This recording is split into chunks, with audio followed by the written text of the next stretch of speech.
et nous lui souhaitons une très bonne journée. Donc à tous les auditeurs, bienvenue. Voici le menu de cette émission. Tout d'abord, nous allons parler actualité. Nous sommes le 26e jour du mois de Shawwal, alors que le 25 Shawwal de l'an 148 de l'Hégire a eu lieu le martyre de l'imam Jafar Sadiq, le fondateur de l'école Jafarite, du Mazhab Jafari. Donc, il y a lieu de s'attarder sur cette date et parler justement de la date du 25 Shawwal pour évoquer la mémoire de l'imam Jafar Sadiq, à lui le salut. Ensuite, nous reviendrons sur notre thème habituel et nous verrons successivement le zikr et ses moments favoris. Nous allons terminer par les mérites de l'invocation Allah. Et nous verrons là le zikr d'après le prophète, le noble prophète, paix et salut sur lui et sur sa famille. Donc encore une fois, chers auditeurs, bienvenue et très bonne écoute. Alors, ceci dit, nous passons à l'actualité. Je disais tantôt que nous sommes le 26 Shawwal. Hier, c'était le 25. C'est le jour anniversaire de l'assassinat du martyr, de l'imam Jafar Sadiq, dont le nom est Jafar, le surnom est As-Sadiq. Le nom de respect, Abu Abdullah. Son père, c'était l'imam Muhammad al-Bagh, salut à lui. Date de naissance, le 17 Rabiul Awal de l'an 80 de l'Hégire.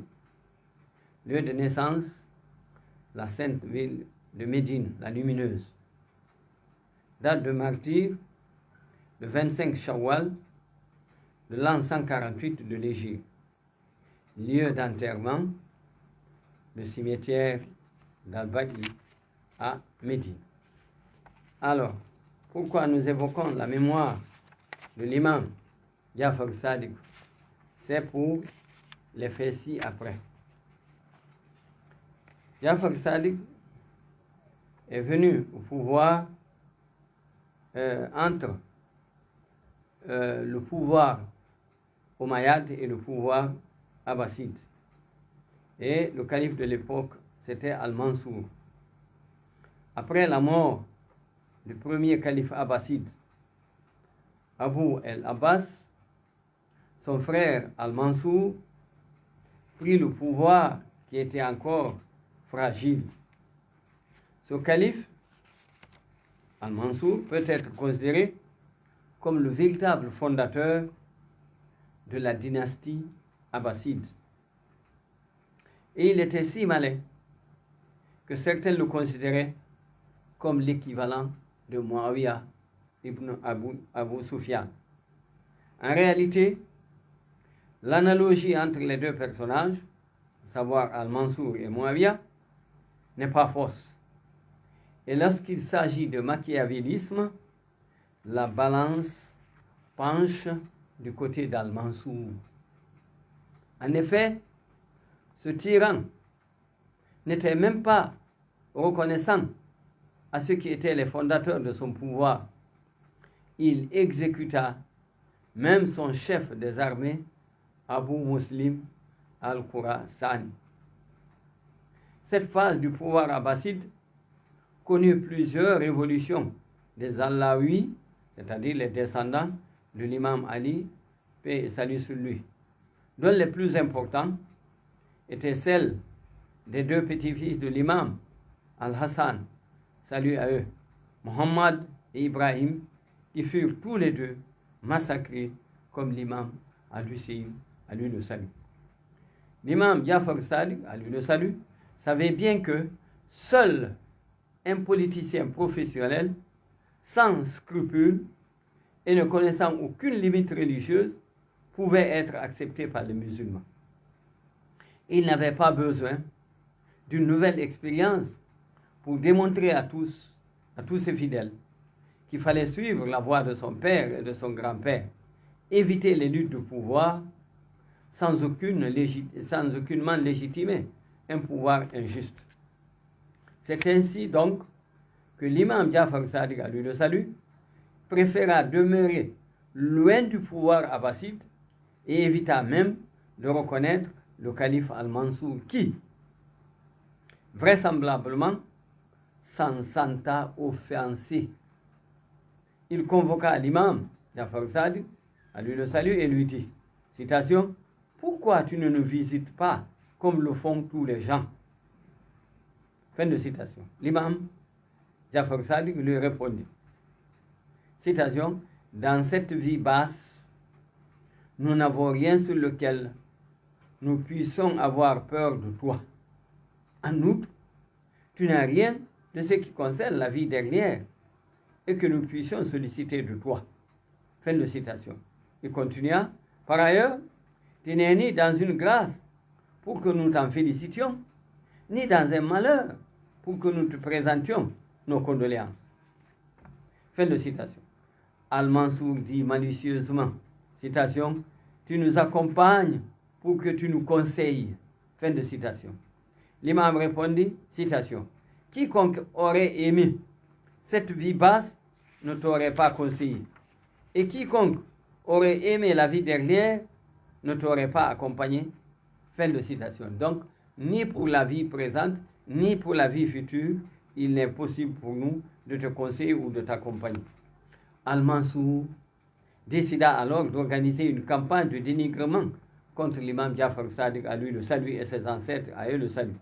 Et il ordonna à son gouverneur de Médine de saisir cette occasion favorable pour calomnier l'imam et rabaisser le rang de son ancêtre, le commandeur des croyants, Ali ibn Abi Talib, à lui le salut. Une fois, le gouverneur de Médine monta à la tribune de la mosquée et fit un discours diffamatoire contre le commandeur des croyants, Ali ibn Abi Talib, à lui le salut, et sa progéniture purifiée.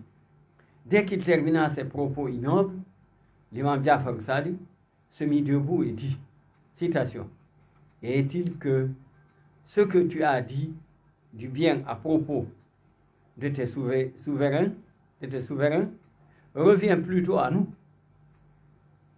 alors que tout ce que tu as dit de mal s'accorde plutôt avec ton souverain. »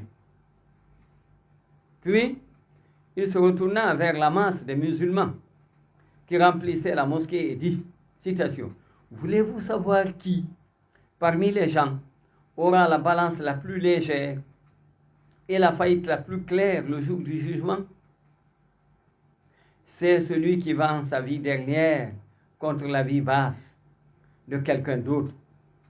Et c'est bien ce pervers, le gouverneur. » Et il indiqua du doigt le gouverneur de la ville de Médine, qui descendit de la tribune, ne voyant même pas où mettre ses pieds, et s'en alla tout humilié. On raconte ici une anecdote de mouche dans le Mansour, la mouche. Lorsque l'imam Ja'far Sadiq, à lui le salut, était assis devant Al-Mansour, une mouche vint se poser sur le nez de ce dernier. Il essaya de s'en débarrasser, mais elle tint bon et ne voulut pas le quitter. Très gêné, le calife se retourna vers l'imam et dit, « Pourquoi Dieu a-t-il créé les mouches ?» Fin de citation. L'imam répondit tout de suite, citation, « Pour avilir par les mouches le nez des tyrans. C'est pour cela que Dieu a envoyé une mouche à ton nez. » Ainsi, Al-Mansour ne pouvait plus se retenir devant la réputation et la renommée de l'imam Ja'far Sadiq, mais il avait dû attendre de longues années jusqu'à ce qu'il s'assure de la stabilité de son pouvoir pour qu'il prenne la décision d'agir selon la tradition omeyyade, assassiner l'imam du temps. Il ordonna alors l'empoisonnement de l'imam Ja'far Sadiq, qui quitta ce monde le 25 Shawwal de l'an 148 de l'Hégire. L'imam Ja'far Sadiq, à lui le salut, fut enterré dans le cimetière de Baqi, en laissant la grande responsabilité de la direction spirituelle de la communauté musulmane à l'imam Moussa al-Kazim, à lui le salut. Prière sur l'imam Jafar et sur tous ses ancêtres des Ahlul Bayt. Salut à eux. Donc voilà, chers auditeurs, ce que nous avions à vous communiquer par rapport à cette actualité qui est justement le martyr de l'imam Jafar Sadiq, à lui le salut.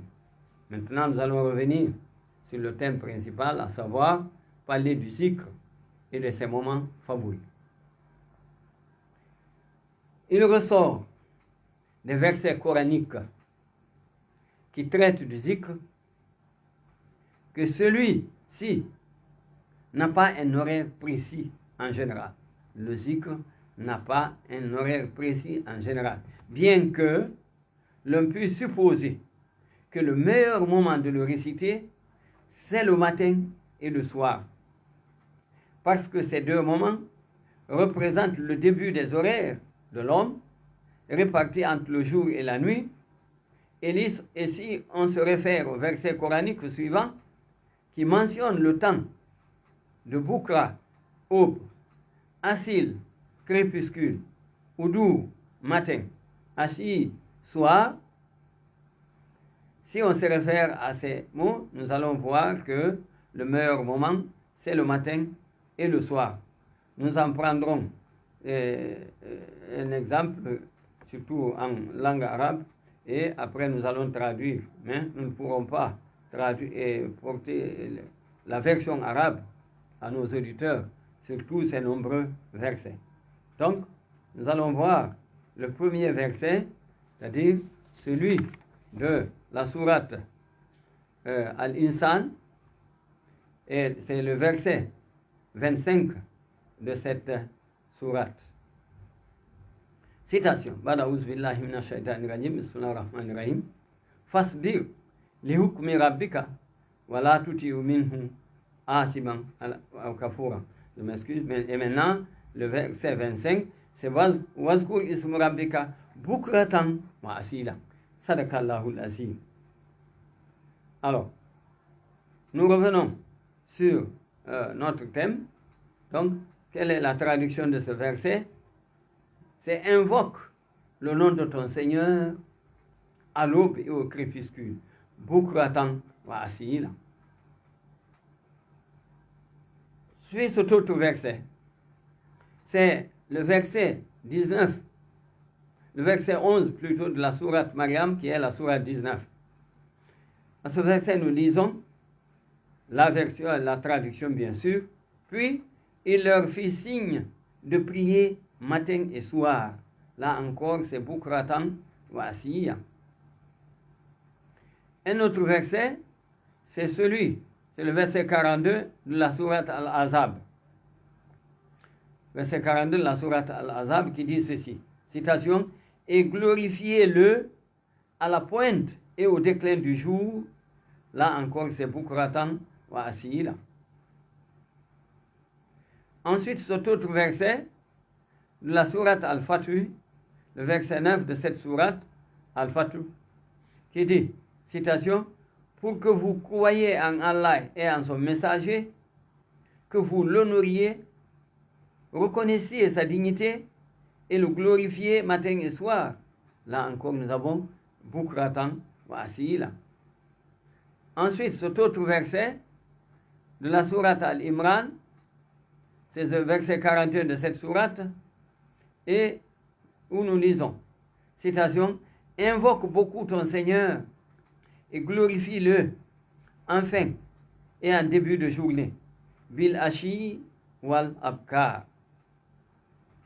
Cet autre verset de la sourate Qaf, le verset 55 de la sourate 40 Qaf, qui nous dit ceci. Implore le pardon pour ton péché et célèbre la gloire et la louange de ton Seigneur soir et matin. Bil ashi wal abkar. Cet autre verset que nous allons voir tout à l'heure. Donc, cependant, les versets coraniques et les hadiths ont tendance à ne pas assigner un horaire précis pour le zikr et nous recommandent plutôt de le faire le plus souvent possible. Nous allons voir cet autre verset de la sourate Al-Ahzab, la sourate 33, et c'est le verset 41 de cette sourate. Ô vous qui croyez, évoquez Allah d'une façon abondante. Donc là, on ne dit pas matin et soir, mais on vous dit le plus fréquemment possible. Donc, ô vous qui croyez, évoquez Allah d'une façon abondante. L'imam Ja'far Sadiq, à lui le salut dont nous parlions tout à l'heure, dit à ce propos, citation, « Il n'est pas une chose sans qu'elle ait une limite à laquelle elle se termine, excepté le zikr, lequel n'a pas une limite à laquelle il aboutit. Allah, il est puissant et sublime, a prescrit des obligations. Quiconque les accomplit aura atteint leur limite. Ainsi, celui qui jeûne le mois de Ramadan aura atteint sa limite. Et il en va de même pour le Hajj. Celui qui l'accomplit se sera acquitté de son obligation, sauf pour le zikr, dont Allah n'accepte pas une quantité limitée et auquel il n'a pas fixé de limite. Et l'imam Ja'far Sadiq, encore lui, à lui le salut, de réciter à l'appui les versets coraniques. C'est le verset, n'est-ce pas, les versets 41 et 42 de la sourate Al-Ahzab. Citation. « Ô vous qui croyez, évoquez Allah d'une façon abondante et glorifiez-le à la pointe et au déclin du jour. » Fin de citation. Et de commenter. Allah, il est puissant et sublime, n'a pas désigné une limite au zikr. Oui, il poursuit. Mon père faisait beaucoup de zikr. C'est l'imam Ja'far Sadiq qui parle. Quand je marchais avec lui, il ne cessait d'invoquer Allah. Lorsqu'il mangeait, il invoquait Allah. Lorsqu'il parlait aux gens, cela ne distrayait pas l'invocation d'Allah. Je voyais sa langue collée à sa mâchoire en répétant La ilaha illallah, il n'y a de Dieu qu'Allah. Il nous réunissait et nous ordonnait de dire le zikr jusqu'au lever du soleil. Il ordonnait à celui d'entre nous qui savait lire le Coran, et à celui qui ne savait pas lire, de réciter le zikr. Car la maison dans laquelle on lit le Coran et on évoque Allah, et il est puissant et sublime, sa bénédiction augmente. La bénédiction de cette maison augmente. Les anges s'y présentent, les satans s'en absentent, et l'éclair aux gens du ciel, tout comme l'astre au grand éclat brille pour les gens de la terre. Alors que la maison dans laquelle on ne lit pas le Coran, ni n'invoque Allah, il est puissant et sublime, sa bénédiction, donc la bénédiction de cette maison, s'est réduite. Les anges la délaissent et les satans s'y présentent. Fin de citation. Ainsi, lorsqu'on examine les versets coraniques et les hadiths qui traitent du zikr, on remarque que le texte de la charia nous recommande de dire le zikr à des moments précis, tout en nous incitant à le faire indifféremment à tout moment et le plus souvent possible. Ceci indique que le zikr doit être un élément inséparable de l'homme. Il joue un rôle important dans la réalisation de ses objectifs de perfectionnement dans la vie d'ici-bas et dans l'au-delà. Et que ce soit sur le plan de la relation avec Allah, il est puissant et exalté, ou sur le plan spirituel et psychologique, sur la force de la volonté et sa résistance aux désirs et aux pressions, ou sur le plan de la conduite et du comportement, cela est de même. Pris dans ce sens très large, le zikr peut jouer ce qui suit dans la vie de l'homme. Premièrement, il confirme la relation de l'homme avec Allah et renforce son lien avec lui, ce qui peut le conduire vers les plus hautes positions et lui apporter la meilleure récompense spirituelle. Deuxièmement, Le zikr est un remède pour les maladies de l'âme. Donc le zikr, je disais, est un remède pour les maladies de l'âme, une guérison de ce qui entache le fort intérieur et une purification des impuretés des cœurs et le nettoyage de la rouille qui s'y accumule. Troisièmement, le zikr éduque la volonté et l'entraîne à la patience et à la fermeté face aux adversités, à la résignation aux épreuves d'Allah et apporte une consolation lors des calamités et des afflictions. Quatrièmement, le zikr sert en même temps à dissuader l'homme de commettre des péchés, à l'inciter à obéir à Allah, à lui inspirer la crainte d'Allah et la piété, et à suivre la voie droite en acte et en parole, puisqu'il lui rappelle la présence d'Allah, le Très-Haut, et, n'est-ce pas, observe tous ses gestes, mouvements et intentions, et les récompense positivement ou négativement. Donc voilà les 4 aspects, n'est-ce pas, qui peuvent jouer dans la vie de l'homme lorsqu'il fait le zikr. Alors, d'autre part, si l'on confère au zikr un sens global et encore plus vaste, il couvre alors tous les actes de piété. Le salat, la prière rituelle, le jeûne, le hajj, le pèlerinage à la Mecque, le djihad, la zakat et toutes les autres formes de l'adoration d'Allah. En témoignent les versets coraniques suivants.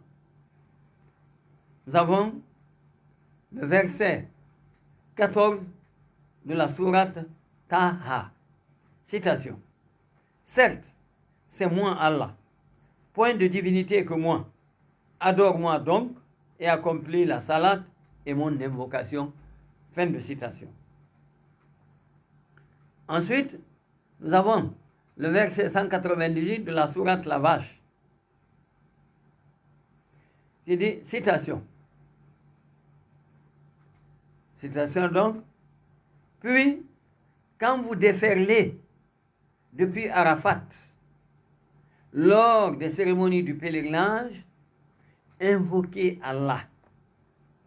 À Al-Mash'ar al-Haram, communément appelé Al-Muzdalifa, et invoquez-le comme il vous a montré la bonne voie, quoiqu'auparavant, vous étiez du nombre des égarés.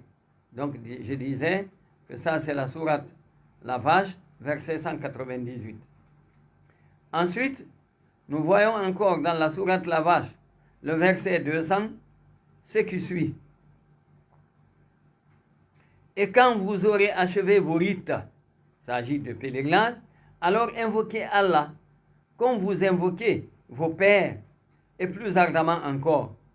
Mais il y a des gens qui disent seulement, Seigneur, accorde-nous le bien ici-bas. Pour cela, nulle part dans l'au-delà. Fin de citation. Ensuite, cet autre verset, c'est le verset 203 de la sourate Baqara, La Vache, qui dit ceci. Et invoquez Allah pendant un nombre de jours déterminés. Bien sûr, à Médine, à Araf, à Mina. Ensuite, il n'y a pas de péché pour qui se comporte en piété à partir ou au bout de 2 jours. S'il reste là-bas 2 jours, il n'y a pas de problème. S'il reste plus, à s'attarder non plus. S'il reste plus. Et craignez Allah. Et sachez que c'est vers lui que vous serez rassemblés. Fin de citation. De même, nous demande de l'invoquer, aussi bien lorsque nous sommes en danger que lorsque nous nous sentons en sécurité. Là, nous voyons le verset 239, toujours de la sourate Baqara, dans la sourate La Vache. Citation. Mais si vous craignez un grand danger, alors priez en marchant ou sur vos montures. Puis, quand vous êtes en sécurité, invoquez Allah comme il vous a enseigné ce que vous ne saviez pas. Fin de citation. Ensuite, ce qui signifie que nous devons l'invoquer sans cesse pour supporter les épreuves et nous sortir de nos difficultés. Là, nous allons voir le verset 28 de la sourate Al-Ra'd, le tonnerre. Citation. Ceux qui ont cru et dont le cœur se tranquillise à l'évocation d'Allah, n'est-ce point par l'évocation d'Allah que se tranquillisent les cœurs? Fin de citation. Voilà donc ce qu'il y avait à dire par rapport à ce titre, à savoir, n'est-ce pas, qu'est-ce que le zikr? Le zikr par rapport, le zikr, n'est-ce pas, et ses moments favoris. Nous avons dit donc matin et soir, mais nous avons dit à tout moment et à toute épreuve, qu'on soit dans la gaieté, qu'on soit dans la tristesse, n'arrêtons pas d'invoquer Allah. Qu'on soit malade ou qu'on soit en bonne santé, n'arrêtons pas d'invoquer Allah. Alors maintenant, nous passons au troisième ou au deuxième thème de zikr, à savoir les mérites de l'invocation d'Allah, c'est-à-dire le zikr d'après le noble prophète Muhammad, paix et salut sur lui et sur sa famille. Le prophète Muhammad, paix et salut sur lui et sur sa famille, dit, c'est-à-dire, invoque Allah dans ton souci lorsque tu es soucieux, dans ta langue lorsque tu juges et dans ta main lorsque tu partages. Invoque Allah dans ton souci lorsque tu es soucieux, dans ta langue lorsque tu juges, lorsque tu es en train de parler, et dans ta main lorsque tu partages, lorsque tu es en train de donner. Ça, c'est le verset. Ce n'est pas un verset plutôt, mais c'est un hadith qui est tiré d'Al-Bihan en Anwar, page 17, numéro 67. Il n'y a pas un musulman qui ne dise La ilaha illallah, il n'y a Dieu qu'Allah, à haute voix, sans que, à peine qu'il termine, ses péchés ne tombent et se dispersent comme tombent les feuilles d'un arbre. Là, c'est dans Wasail Ashia 4, 1227. Ensuite, celui qui invoque Allah, ce sont des hadiths, par rapport à ceux qui omettent de le faire, est pareil à un combattant parmi les fuyards dans le champ de l'honneur. Or, la demeure finale de ce dernier est le paradis. C'est dans Usulul Kafi, volume 2, page 502. La différence entre une maison dans laquelle Allah est invoqué et une autre où cette invocation manque est la même différence entre un vivant et un mort. La maison où on invoque Allah est vivante, celle dans laquelle on invoque Allah c'est la mort, est une maison morte. Si vous passez par les jardins du paradis, Riyadul Jannah, pâturez-y. Fin de citation. On demanda alors au prophète paix et salut sur lui et sur sa famille, mais qu'est-ce que les jardins du paradis? Il répondit, citation, ce sont les cercles d'invocation d'Allah, ce qu'on appelle les jardins du paradis. Les cercles d'invocation d'Allah, là encore, nous voyons que les Tijanites et autres qui se réunissent pour invoquer Allah ont bien leur raison de le faire. Répétez autant que possible la formule La ilaha illallah. Il n'y a de Dieu qu'Allah. Ainsi que la formule de l'istighfar. Astaghfirullah wa atubu ilayh. Je demande pardon à Allah et je me répands auprès de lui. Tout ça, c'est cité dans Al-Jami'u Al-Kabir, rapporté par Ibn Hanbal ou Abu Yali. Répétez autant que possible la formule La hawla wa la quwwata illa billah. Il n'y a de puissance ni de force en dehors d'Allah, car elle conjugue 99 mots, dont le moins grave est le souci. Et là, c'est dans, n'est-ce pas, Al-Ughul, Al-Ughayl.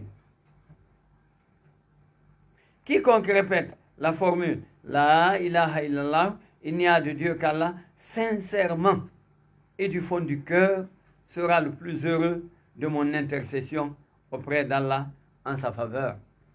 Et là, comme référence, nous avons Al-Bukhari qui témoignage de Abu Huraira. La meilleure parole est Subhanallah, walhamdulillah, wa la ilaha illallah, wallahu akbar. Gloire à Allah et louange à Allah.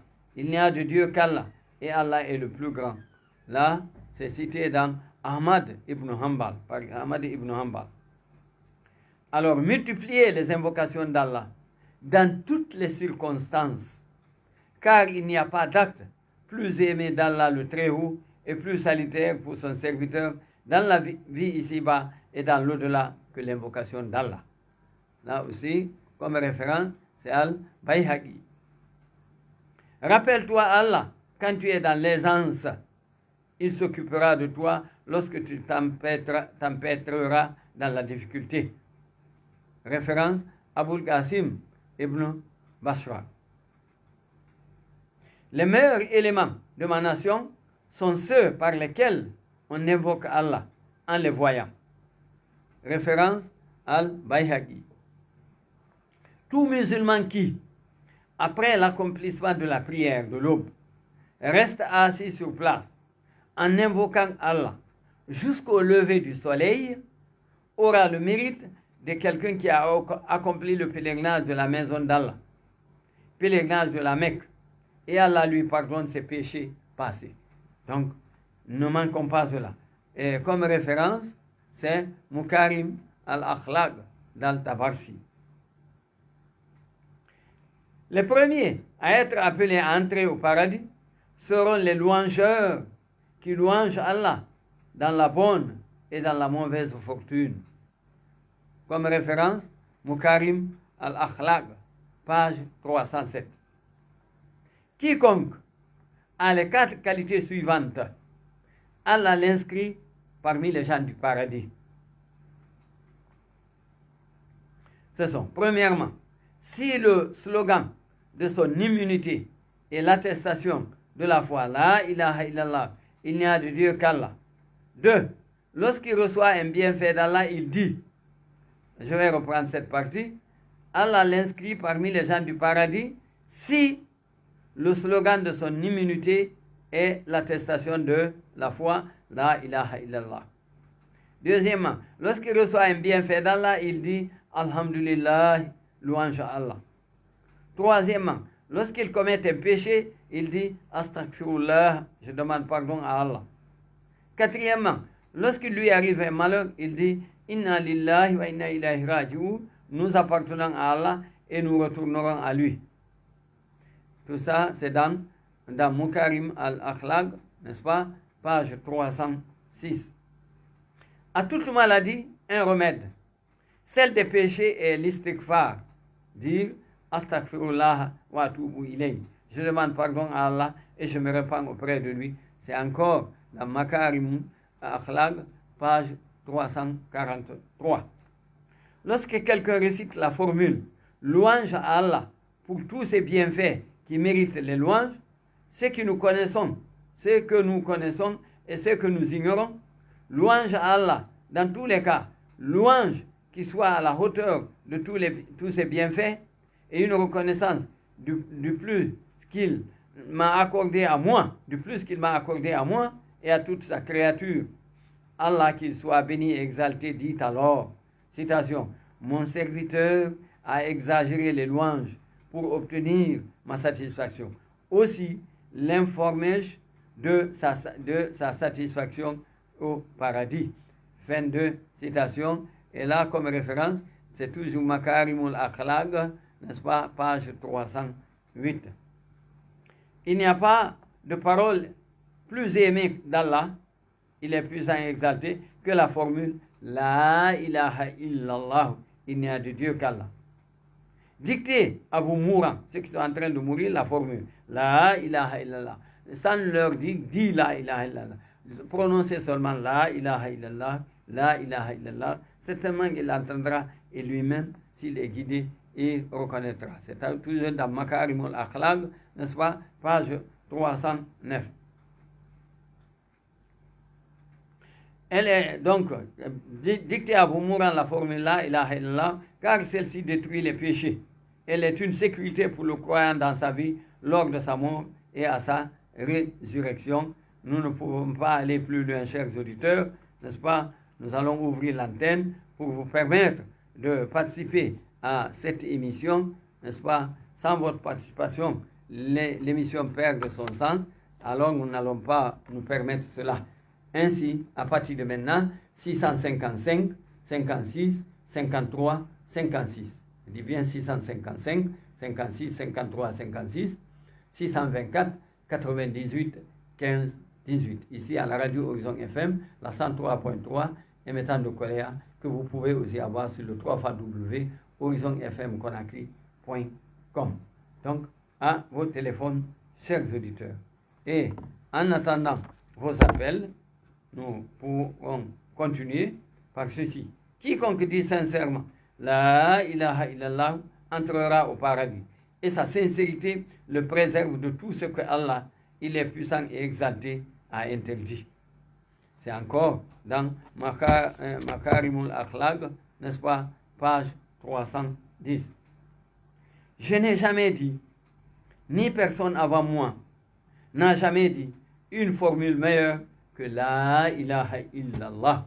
La référence est toujours Makarimul Akhlaq, page 310. Chaque fois qu'un croyant récite la formule La ilaha illallah, une partie des péchés inscrits dans son registre est effacée. Et ce, jusqu'à ce qu'il soit remplacé par autant de bons actes. Toujours comme référence, Makarimul Akhlaq, n'est-ce pas, page 310. Quiconque sort tôt le matin de sa maison en prononçant la formule Bismillah, wala hawla wala quwwata illa billahi, tawakkaltu ala Allah, au nom de Dieu, et il n'y a de Dieu ni de force en dehors d'Allah, je me suis confié à Allah, les deux anges qui escortent tout croyant disent, citation, tu es satisfait, protégé et guidé. Et Satan dit alors, que faire contre un serviteur satisfait, protégé et guidé? Référence, Makarimul Akhlaq, page 311, chers auditeurs. Donc voilà ce que nous avions à vous dire par rapport au zikr, qui est, n'est-ce pas, une introduction, n'est-ce pas, à ce document qui s'appelle les prières coraniques. Donc c'était pour introduire les prières coraniques que nous avons parlé du zikr. Alors, maintenant, nous allons aborder, n'est-ce pas, les prières du Coran ou encore les prières coraniques. C'est par Hussein Vassegui et traduit par Farid Mahadavi Damgani. Mais nous disons auparavant que l'antenne est déjà ouverte. 655, 56, 53, 56, 624, 98, 15, 18. Ici à la radio Horizon FM, la 103.3, émettant de Coléa. Alors, pour aborder cet ouvrage, nous disons au nom de Dieu. C'est une vérité indéniable qu'en parlant avec Dieu omnipotent, l'âme humaine devient cristalline et purifiée. Ah, il y a un premier auditeur que nous allons prendre. Assalamu alaikum. Ouais, bonjour, notre maman Hadja Asta Traoré. Merci, doyen. Oui, Très comblé oui, concernant le zikr. oui, Parce que le zikr a son faisant d'or. oui, Il est nécessaire, oui, tant bien que ici, oui, qu'à l'au-delà. oui, Ici-bas, qu'à l'au-delà. oui, Alors, Oui. On dit tout le temps le 99 nom de Dieu Oui. est le centième. Oui. Parce que quelqu'un m'a dit que le centième, Oui. c'est là, il a là. Oui. Et vous avez beaucoup insisté sur ça. Oui. Intervocation. Oui. C'est ça. D'accord, c'était ça, maman. Ah, merci beaucoup. Merci. Oui, effectivement, ce que vous avez dit est réel. Vous l'avez dit en toute connaissance de cause. Parce que tout le temps que nous avons évoqué ici le zikr, nous avons cessé de vous demander de répéter La ilaha illallah. Et nous avons dit que le péché le plus grand serait d'associer quelqu'un à Dieu, quelque chose à Dieu. C'est le péché que Dieu ne pardonne pas. Ainsi donc, La ilaha illallah, il n'y a de Dieu que Dieu, pourrait bien être le centième nom de Dieu, si on parle toujours de 99. Or, souvent, on dit qu'il n'y a pas de 99 sans 100. Merci notre maman, Adja Asta Traoré de la Carrière, que nous saluons et que nous respectons humblement. Donc faites comme elle, 655 56 53 56, 624 98 15 18. Par ce fait donc, il y a un autre, nous allons prendre. Assalamu alaikum. Wa alaikum assalam wa rahmatullahi wa barakatuh. Oui, monsieur Diallo Mamadou de Tawia, allez-y, vous êtes à l'antenne. Ah, merci pour la reconnaissance vocale. Il s'agit bien de Diallo Mamadou de Tawia. Oui. Je commence d'abord par remercier notre maman Adja Aïssata Traoré Bien sûr. d'avoir posé une question aussi pertinente Oui. sur les noms de Dieu. Oui. Voilà, j'aimerais réagir d'abord par rapport à sa question, Oui. avant d'amener à mon intervention. Oui. Elle dit qu'elle entend souvent, c'est courant de l'entendre, dire que Dieu a 99 noms, Oui. il y a un centième nom. Mhm. Voilà. Mais ce qu'il faut retenir ici, là, le centième nom dont il est souvent question, Non. plus couramment appelé Ismullahul Azam. Ici, on dit voilà, c'est l'appellation même qu'on a. Oui. Ismullahul Azam, ça veut dire le nom suprême d'Allah. Oui. C'est-à-dire, il a un nom par lequel, si vous l'évoquez par ce nom, il répond Oui. directement. Oui. Voilà. Il y a une tradition du Coran, un tafsir du Coran qui dit dans Surat An-Nam, Oui. quand le roi Salomon, prophète, a demandé Oui. aux gens, à tout son entourage d'envoyer le trône de Belkis, la reine de Saba, Oui. les gens s'étaient portés volontaires candidats, mais il y avait un djinn là-bas qui a dit, moi je te l'apporterai avant que tu ne plignes l'ouest. Oui. Dans un clin d'œil, moi je pourrais te l'apporter. Et il a rapporté le trône de la reine de Saba au prophète Salomon. Oui. Tous les tafsirs sont unanimes pour traduire le verset là dans Surat An-Nam, on dit que c'est Asaf ibn, comment ça, que, c'est-à-dire, le guide qui avait fait ça, Oui. il l'a fait en invoquant le nom de Dieu. Oui. Mais il n'a pas, c'est-à-dire, c'est l'autre qui a eu plus tôt, autant pour moi, l'héritier de Salomon. Ah, oui. Asaf ibn Barqiya, puisque le guide qui s'appelait Ifrit s'était porté candidat aussi. Non. Mais on dit que Asaf ibn Barqiya, qui était l'héritier spirituel de Salomon, avait invoqué Ismullahul Azam, le nom suprême d'Allah, celui par lequel si vous l'invoquez, il répond directement. Non. Bon, pour ceux qui pensent que Dieu a 99 noms, Oui. on pense que Ismullahul Azam est là qui complète à 100, c'est-à-dire le nom suprême d'Allah. Oui. Notre maman nous dit que c'est là, mais ça reste un mystère. Oui. Puisque d'autres disent encore que c'est Yahayu Yagayoum, mais Wallahu A'lam, c'est-à-dire Allah est le plus savant. Non. Puisque selon d'autres savants, Oui. on nous dit que là, c'est pas 99 noms ou ça, on dit que Dieu a 1000 noms. 1000 non. Oui, c'est vrai. Et 3000 noms plutôt. Oui. Que 1000 noms sont connus Oui. par les prophètes, Oui. 3000 noms. 3000 noms, je me reprends. Oui. 1000 noms sont connus par les prophètes. Oui. 1000 autres noms sont connus par les anges. Ça fait 2000 noms. Oui. Que 300 noms sont mentionnés dans At-Tawrat, c'est-à-dire la Torah, le livre révélé au prophète Moïse, à Nabi Moussa. Non.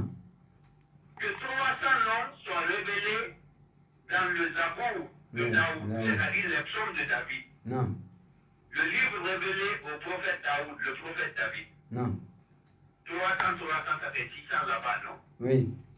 Que 300 autres noms sont dans l'évangile qu'on appelle Injil chez nous, Injil Isa, l'évangile de Isa ou l'évangile de Jésus. Non.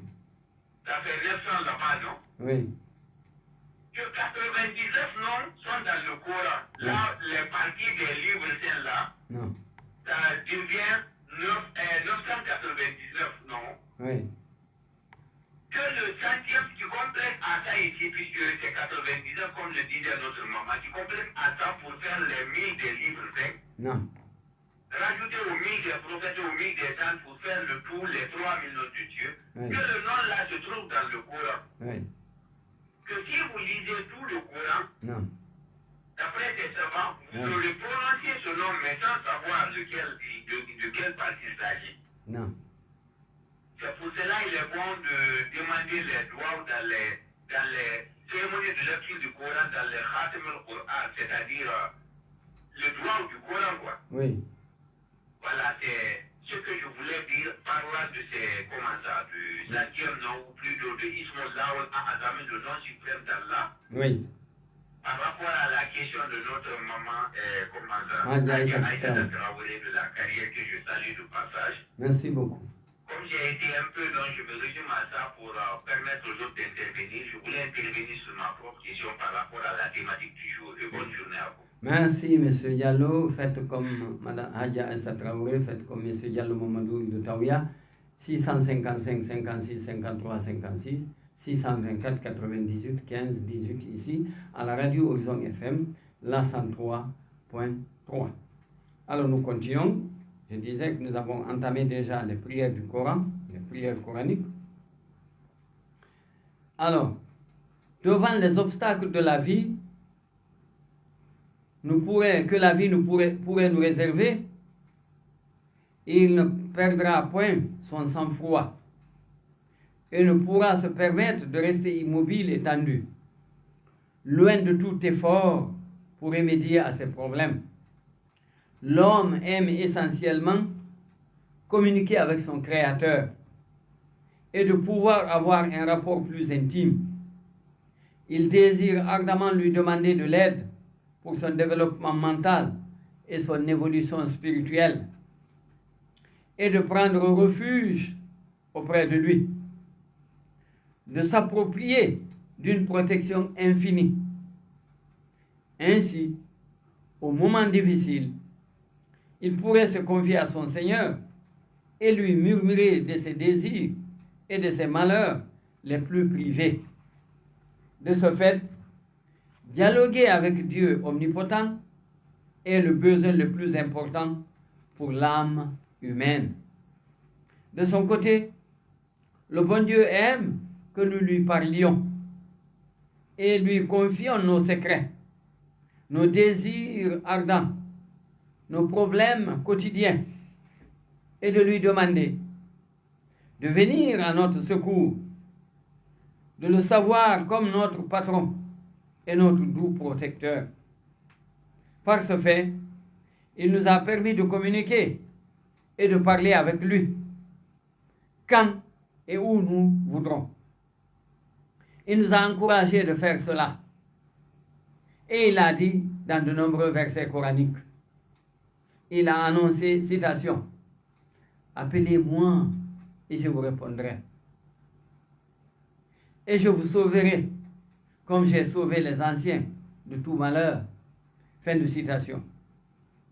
Pour pouvoir dialoguer et communiquer avec le Seigneur, il n'y a point de phrase spéciale, de texte spécifique, ni même l'obligation de parler coûte que coûte en arabe. Un auditeur, nous allons le prendre. Assalamu alaikum. Merci. Allez-y, notre maman. Vous êtes à la... Je salue tous les auditeurs, Oui, et plus particulièrement mon fils Amadou. oui, Bon, pour témoigner ces déclarations, oui, je dirais que c'est même plus que 3 000. oui. Bonne Dieu. Parce qu'une seule prière Oui. à la mosquée de Baka Oui, équivaut à 100 000 bénédictions. oui, Vous vous imaginez? oui, Donc, c'est pour renchérir ce qu'il a dit, oui, que c'est exact. oui. Merci, bon courage à tous les musulmans. Merci, maman Adia Traoré. Alors, faites comme eux, donc 624 98 15 18, 655 56 53 56.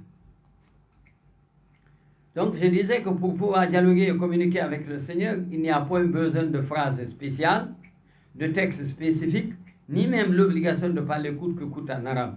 Chaque homme, chaque nation et chaque peuple, selon le degré de leur évolution et de la croyance, appellent Dieu, prennent grand plaisir de cette communication et reçoivent indubitablement une réponse à leurs demandes.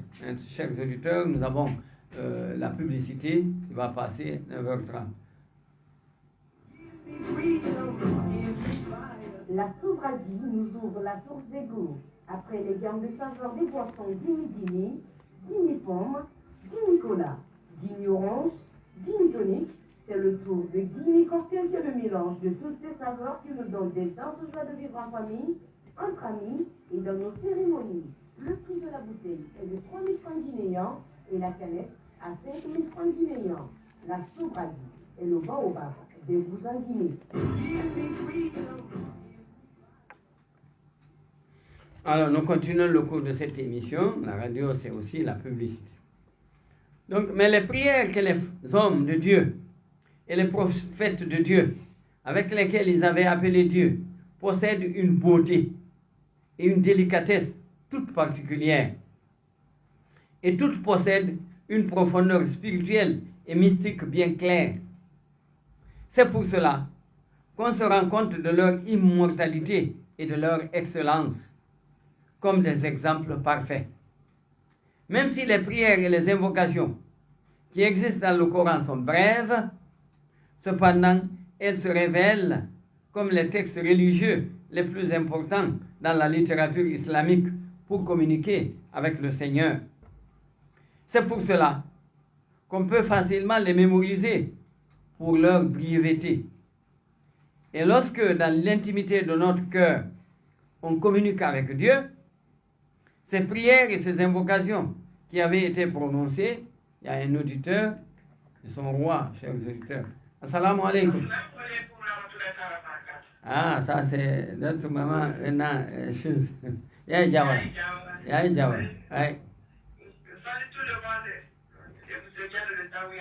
Merci beaucoup. Répondons. Amin. Sur le bon tawhid. Amin, ya Allah. On le prie avec ferveur. Amin. De notre état digne. Amin. L'autre fois, j'avais demandé si quelqu'un peut mettre un écran peut mettre un message au monde. C'était le cas d'Ibrahim alayhi salam. Oui. Que les gens disent que son papa est mécréant. Oui, oui. Pour moi, tous les messagers viennent dans un propre effet. Oui. Que j'avais demandé si c'est ça que son papa est mécréant. D'accord, d'accord. Je demande encore qu'est-ce que le gaïb. Tout ce que C'est ça, le gaïb. le gaïb, non, non. Oui, oui. Oui, Oui. oui. Ah, c'est ça l'explication. Ah, D'accord. alaykoum salam wa rahmatullahi wa barakatuh. Bienvenue. Donc, si un mécréant peut mettre un messager au monde, la réponse est non.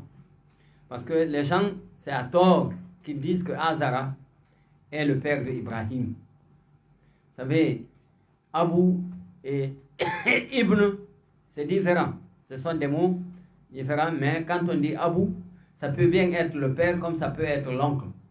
Mais quand on dit Ibn, là, il s'agit du père. Or, dans le texte coranique, je ne pense pas qu'on ait dit Ibn, on a dit Abu.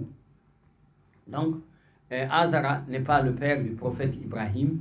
Ainsi donc, nous concevons dans notre chose que un mécréant ne peut pas mettre au monde, surtout un envoyé spécial, un prophète. Maintenant, s'agissant du Gaïb, il s'agit de l'imam du temps, le 12e imam, l'imam Mahdi al-Sharif, le fils de l'imam al-Hassan al-Askari, dont la mère, n'est-ce pas, est la dame Nargis, qui repose justement à Samarkand, et c'est là que le Gaïb aussi a disparu. Donc celui-là, il doit être connu et il doit être considéré comme existant, né en l'an 255 justement à Samouraï, et c'est là il a disparu, et jusqu'à présent, il vit parmi nous, mais personne ne sait où il est. Il faut concevoir qu'il apparaîtra un jour, lorsque la terre, comme elle est aujourd'hui, sera remplie de beaucoup d'iniquités, d'injustice et de corruption. Il viendra accompagner justement l'imam, pas de l'imam plutôt, mais du prophète Isa ibn Maryam, qui sera son ministre, pour établir l'ordre et la justice sur la terre. Voilà ce que j'avais à dire sur la question de notre maman. Diawara qui, chaque fois qu'elle vient ici, on a la chair de poule parce que ces questions sont pointues et elles sont tirées. C'est un savant, c'est une dame qui connaît l'islam, qui apprend, qui lit, qui les pose. Donc, leur réponse mérite beaucoup d'attention. Alors, nous continuons. Nous disons que même si les prières et les invocations qui existent dans le Coran sont brèves, cependant, elles se révèlent comme les textes religieux les plus importants dans la littérature islamique pour communiquer avec le Seigneur. C'est pour cela qu'on peut facilement les mémoriser pour leur brièveté. Et lorsque dans l'intimité de notre cœur, on communique avec Dieu, ces prières et ces invocations qui avaient été prononcées par des anges, des hommes et de Dieu et des prophètes de Dieu, il y a un auditeur que nous allons prendre. Assalamu alaikum. Ah, il est parti, il peut bien revenir. 624 98 15 18. Donc, qu'on peut facilement me... Ah, il est certainement revenu. Assalamu alaikum. Wa alaikum assalam wa rahmatullahi wa barakatuh. Monsieur Diallo. Oui, Monsieur Diallo. Permettez-moi de rendre la salutation à notre maman Yaï Diawara. Oui. Je viens d'intervenir, j'aimerais réagir par rapport aux questions qu'elle a posées. Oui. Quand bien même que vous avez fait un début. Oui. Mais avant cela, notre maman Gaïta Traoré était revenue à la charge aussi par rapport aux noms, les 3000 noms de Dieu là. Oui. Comment ça, brièvement et rapidement, Oui. je dirais que ceux qui ont coutume de dire que c'est 99 ou quoi là, ils doivent amender. Oui. Dieu a plusieurs noms. Plusieurs. Puisque chez nous, dans l'école d'Andelbek, il y a même des invocations des droits. Oui. Comme par exemple le droit de Djaouchan Kabir, le droit de la grande porte de Maï. Oui. Le droit, bien que le droit ou l'invocation là, il y a 1000 noms de Dieu. 1000 noms de Dieu. Oui. Ou 1000 noms de Dieu. 100 strophes, dans chaque strophe, il y a 10 invocations. Comme vous avez bien fait remarquer. Oui. Il y a des noms de Dieu là-bas qui ne figurent pas dans le cercle recueil de 99 noms de Dieu. Quand nous prenons par exemple Al-Jamil, Oui. je vais dire le beau, etc. Oui. Le droit où la comporte 1000 noms de Dieu. Il y a un autre droit où la droit ou Machloul. Oui.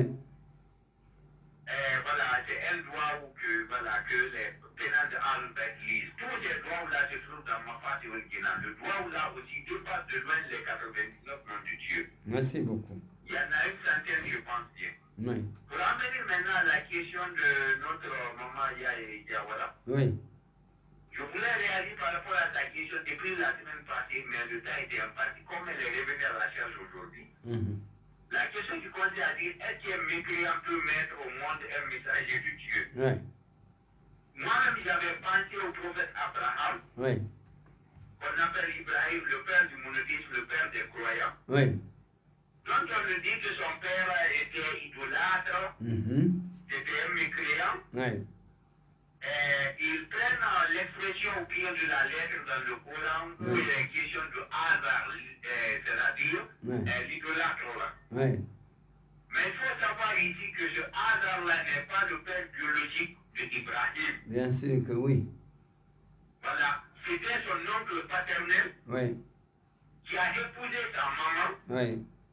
et avec lequel il a grandi. Donc, il avait coutume de l'appeler le père. Oui.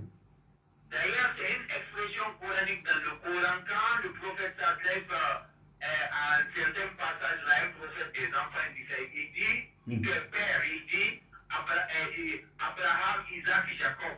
Oui. Alors que celui-ci n'avait que le père biologique qu'un seul. Oui. On l'a tourné là pour lever l'équivoque et le doute là. Oui. On aurait même pu lire la généalogie du prophète Abraham. Oui. Depuis le prophète Adam Oui. jusqu'à son père biologique. Oui. Voilà, c'est ainsi qu'il faut comprendre que c'était juste une tournure et que ce n'était pas le père biologique.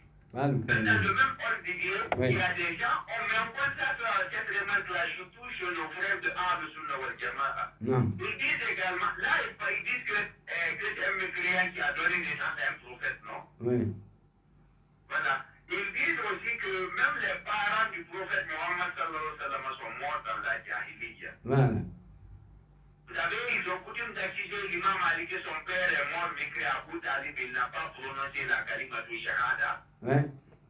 Mais pire encore, ils disent que Amina et Abdallah, c'est-à-dire les géniteurs du saint prophète Mohammed sallallahu alayhi wa sallam, sont morts dans la Jahiliya et qu'ils ne sont pas morts musulmans. Non. Oubliant le fait qu'avant même que la prophétie de Mohammed ne reçoive la prophétie, Oui. il y avait des courants monothéistes dans la péninsule arabique, outre le judaïsme et le christianisme. Oui. Il y avait les Hunafa, Oui. c'est-à-dire les gens qui suivent la Millat d'Ibrahima, Oui. la religion d'Abraham. C'est ainsi qu'il y avait des rites du pèlerinage à la Mecque, Oui. bien avant que les rites soient codifiés dans la version islamique dans le Coran. Oui. Mais ça a été perverti par les politiques de la Mecque qui sont venus remplir la Kaaba de 360 idoles. Non. Voilà. C'est la partie-là, je expose. Oui. Le second volet de sa question, quand elle demande c'est qui le Kahim. Oui. Alors, Oui. Allez-y. le Kahim, le résurrecteur, c'est un des qualificatifs du 12e imam, l'imam al-Mahdi, Allah Farjahu Sharif. Non. Entre autres de ces qualificatifs, il a également le surnom de Al-Hujja, Non. c'est-à-dire la preuve. Oui. Il y a un autre qualificatif, c'est Sahibul Zaman.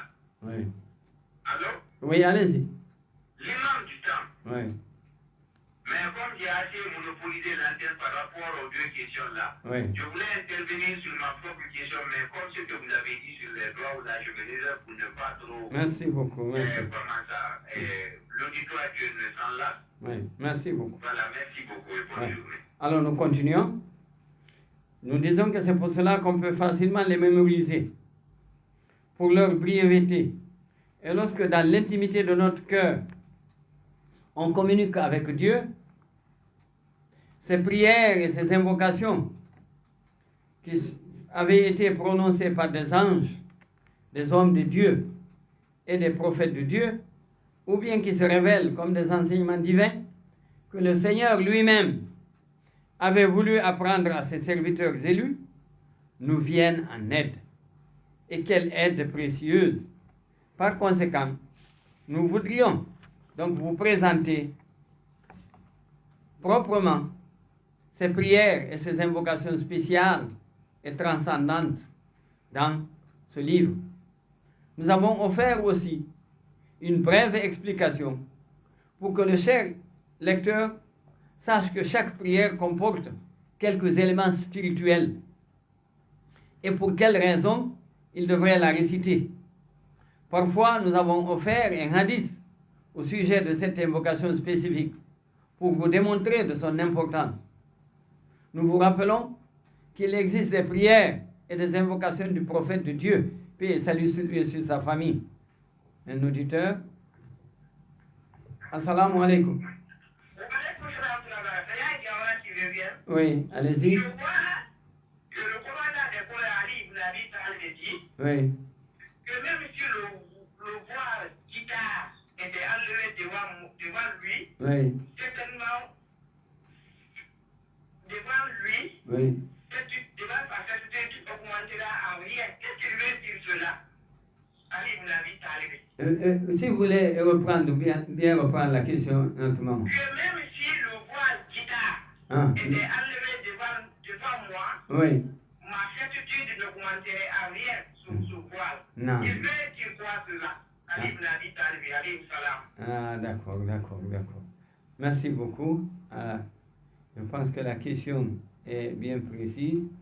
Si M. Diallo avait une réponse par rapport à cela, elle serait la bienvenue. Alors, nous continuons en attendant que quelqu'un vienne nous apporter de l'aide.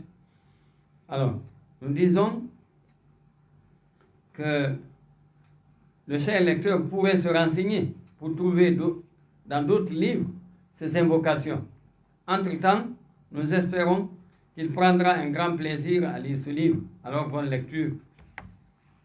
Alors, au nom de Dieu, nous allons voir la première prière, celle d'Adam et d'Ève, les pères de l'humanité. L'histoire d'Adam et d'Ève, comme on pourrait le deviner, est enrichie par de nombreux mystères symboliques et de secrets impénétrables et ésotériques.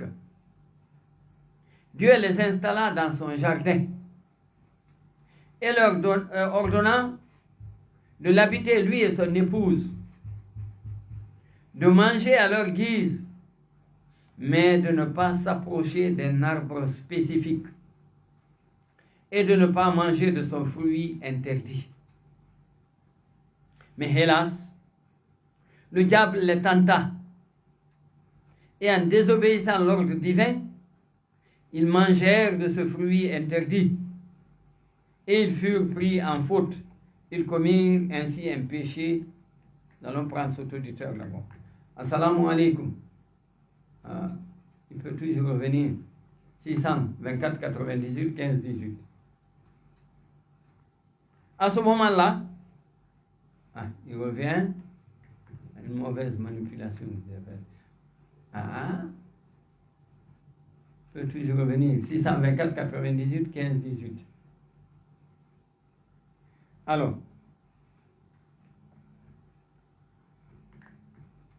Alors, Assalamu alaikum. wa alaikum assalam wa rahmatullahi wa barakatuh. Diallo Mamadou de Tabia qui est décidé de payer généralement pour monopoliser la terre, surtout que le temps n'est pas grave. Oui. J'avais décidé de me limiter à ces deux interventions, mais comme la question de notre maman Yali Diawara N'a pas été répondu, oui. est d'une Allez-y. pertinence là, elle n'a pas eu de réponse, je voulais apporter quelques éléments de réponse. Oui, allez-y. Quand l'imam Ali dit que même si le voile al-Khita est retiré sur son regard, Oui. cela n'augmenterait en rien sa foi et en rien sur sa foi. Oui. C'est pour faire allusion à sa foi inébranlable qu'Allah lui a donnée. Oui. C'est-à-dire, il y a la certitude de la foi, la conviction qui est la sienne. Oui. Il a fait ces gens de le mettre dans beaucoup de ses expressions, comme par exemple si nous prenons dans son livre, son recueil monumental Najul Balaha, dans le de Lucas, Oui. parlant de sa foi par rapport aux autres là, il a catégorisé les serviteurs de Dieu en trois. Oui. Il dit qu'il y a une catégorie de gens qui adorent Allah par crainte de son châtiment. Non. C'est-à-dire qu'ils ont peur que Dieu ne les jette dans l'enfer. Il dit que ce type d'adoration, c'est l'adoration des esclaves. Les esclaves, oui. Il dit qu'il y a une catégorie de gens qui adorent Allah Oui. dans l'espoir d'avoir des récompenses pour eux. Oui. Que ce soit la récompense à l'au-delà, le paradis ou ici-bas. Oui. Donc, il y a... C'est l'adoration des marchands, oui, des commerçants. Il dit que ce type d'adoration est l'adoration des commerçants. Bien sûr. Enfin, la troisième catégorie, il dit qu'il y a une catégorie de gens qui adorent Allah Oui. par reconnaissance et respect, c'est-à-dire qu'ils ont reconnu que Allah est celui-là, il est digne d'être adoré maintenant, ils n'ont adoré rien que pour cela. Oui. Il dit que ce type d'adoration, c'est l'adoration des affranchis ou des hommes libres. Voilà. Lui, il rentre dans cette troisième catégorie. Oui. Voilà. Pour encore augmenter sur ce commentaire-là, il a dit que Oui. lui, il n'a adoré Allah ni par crainte de son châtiment, c'est-à-dire l'enfer, Oui. ni dans l'espoir, il n'a adoré Allah ni dans l'espoir de sa récompense pour le paradis. Oui. Mais il a regardé, il a vu qu'Allah est digne d'être adoré. Il a adoré, et c'est pour ça qu'il l'adore. Oui. Merci beaucoup. Merci donc. La question est bien répondue maintenant. Alors, nous disons donc, le diable les tentait et, n'est-ce pas, le Seigneur les appela et leur dit, ah, il y a un auditeur qui sonne. Assalamu alaikum. Assalamu alaikum. Assalamu alaikum. Oui. Élevez un peu la voix, s'il vous plaît. À qui ai-je l'honneur? Monsieur Mamadi de Matoto. Allez-y. Oui. Pourquoi les chiites, ils font grandir Ali plus qu'Abou Bakr et Omar et Ousmane? D'accord. Et pourtant, le premier calife, c'est Abou Bakr. Oui. Et Sénat Ali, il a respecté tous les trois califes. Voilà. Merci beaucoup. Là, c'est une réponse. La réponse est assez longue. Nous allons réserver ça à une autre séance et qui montrera pourquoi les chiites, ils mettent en avant l'imam Ali. Mais la raison fondamentale, c'est que c'est l'imam Ali qui a été désigné par le prophète comme son successeur, Agadi après le retour du dernier pèlerinage, le 18e jour de Dhul-Hijjah à cet endroit. Alors nous continuons, on reviendra en détail sur ça, M. Mamadi, si vous le permettez bien. Donc, ne vous avais-je pas dit que le diable était pour vous un ennemi déclaré? À ce moment-là, Adam et Ève se repentirent. Ils lèvèrent leurs mains au ciel et invoquèrent humblement Dieu en disant, citation, « Ô notre Seigneur, nous avons fait du tort à nous-mêmes, et si tu ne nous pardonnes pas et ne nous fais pas miséricorde, nous serons très certainement du nombre des perdants. » Dans Surat Al-Araf, verset 23. « Rabbana zalamna anfusana, wa illam taghfir lana, wa tarhamna, lanakunana min al-khasirin. » Et il faut que les musulmans ici, après la lecture de ce doigt, qu'ils ne disent pas Amin. Qu'ils ne disent pas Amin. Parce qu'ils ont dit Rabbana Zalamna. Ils ont reconnu. Anfusana. Il ne faut pas dire Amin pour ça. Et Et donc Dieu, ils invoquaient Dieu humblement. Oh notre Seigneur, nous avons fait du tort à nous-mêmes. Là, il ne faut pas dire Amin après ça. Il faut dire Ya Allah. Et si tu ne nous pardonnes pas et ne nous fais pas miséricorde, nous serons très certainement du nombre des perdants. Donc c'est dans la sourate Al-Araf, le verset 23 de cette sourate que je lis en arabe. Rabbana zalamna anfusana wa illam taghfir lana wa tarhamna lanakunanna min al-khasirin. Donc ça, c'est la prière d'Adam et d'Ève. Si le temps permet, on va voir si on peut faire la prière de nous dans 5 minutes. Alors, sinon, on reviendra la semaine prochaine. Tout d'abord, donc les prières de Noé. Tout d'abord, il serait bon de dire que l'un des prophètes divins qui bénéficia d'une très longue vie, de sorte que son âge devint proverbial durant les siècles d'après, fut proprement Noé, Hazrat Nuh. Noé invitait les gens au monothéisme et la connaissance, et empêchait son peuple de se tourner vers le paganisme et l'ignorance. Les gens qui, malheureusement, avaient grandi et s'étaient habitués aux croyances et aux mœurs de leurs ancêtres et qui n'avaient pas l'intelligence ni le pouvoir nécessaire d'analyser et de penser justement, à bout de patience, menacèrent Noé et lui dirent d'arrêter ce qu'il faisait pour inviter les gens vers un Dieu unique. À bout de force, attristé et désemparé, Noé invoqua Dieu et levant les mains au ciel, il fit cette prière, citation. « Ô mon Seigneur, mon peuple me traite de menteur. Tranche donc clairement entre eux et moi, et sauve-moi ainsi que ceux des croyants qui sont avec moi. » Ça, c'est dans la sourate Les Poètes et les versets 117 et 118 de cette sourate, que je lis en arabe. Bismillahirrahmanirrahim. Rabbi, inna qawmi kazzabuni, faftah bayni wa baynahum, fatan wa najjini wa man ma'i min al-mu'minin. Sadaqallahu azim. Donc, ô mon Dieu, ô mon Seigneur, mon peuple me traite de menteur.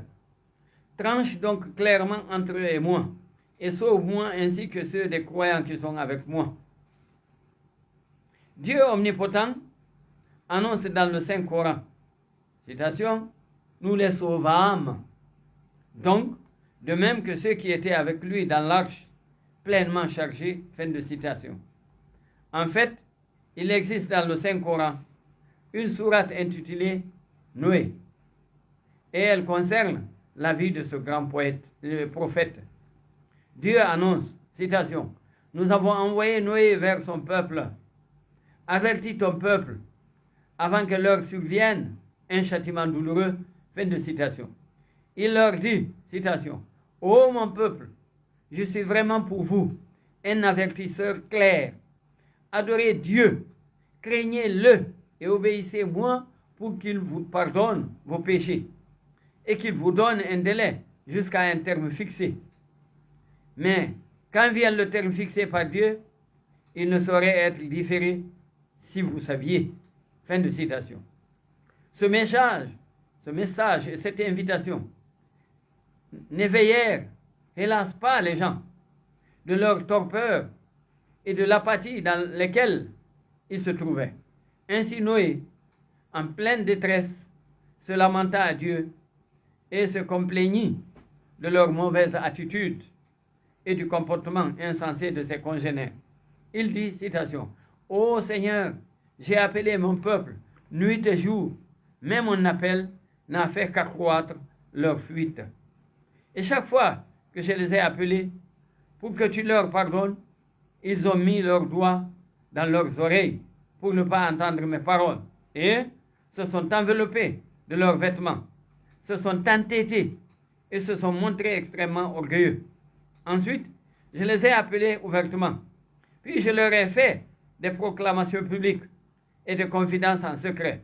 J'ai dit alors, citation, « Implorez le pardon de votre Seigneur, car il est grand pardonneur, pour qu'il vous envoie du ciel des pluies abondantes et qu'il vous accorde beaucoup de biens et d'enfants, et vous donne des jardins, et vous donne des rivières. » Fin de citation.